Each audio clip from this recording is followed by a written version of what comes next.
After winning the Arizona Republican Senate primary last month, Blake Masters is softening his language on key issues. Masters has dropped suggestions that former President Trump won the 2020 election from his campaign website. He faces incumbent Democratic Senator Mark Kelly in November. Recent polling shows Kelly in the lead. This just weeks before the election.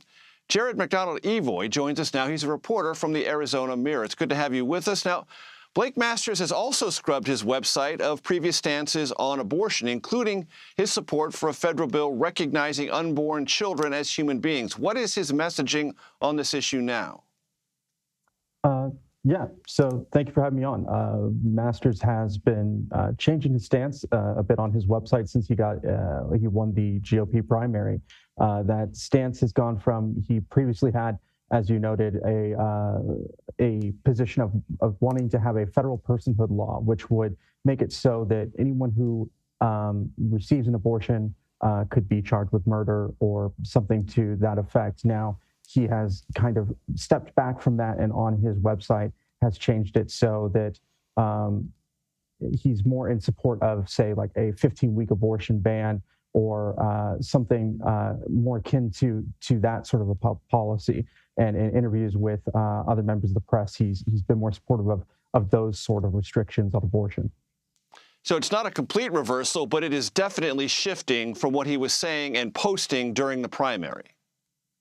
Correct. It's definitely more of a softening of his stance. He's definitely still anti-abortion, but it's walked back a bit on his support of some of these more extreme anti-abortion measures that we've seen him touting in the past.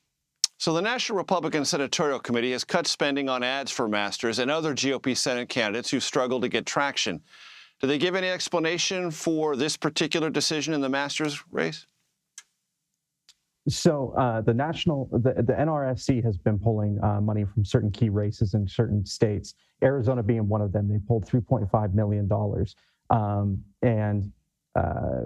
Mitch McConnell's super PAC also pulled a large amount of money out of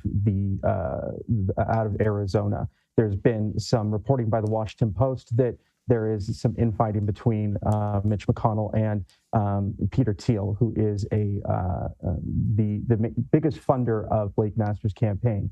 Masters is a protege of Peter Thiel. He used to work for Peter Thiel, and Peter Thiel has given $15 million to Blake Masters' campaign. Thiel has noted that he's not looking to give much more money to the campaign, but he's still willing to fundraise for Masters' campaign in the reporting by the Post. There isn't a whole lot of good knowledge on why this funding has been pulled, but insiders have told reporters at the Post and other outlets that there is just some tension between Mitch McConnell and other leaders within the Republican Party and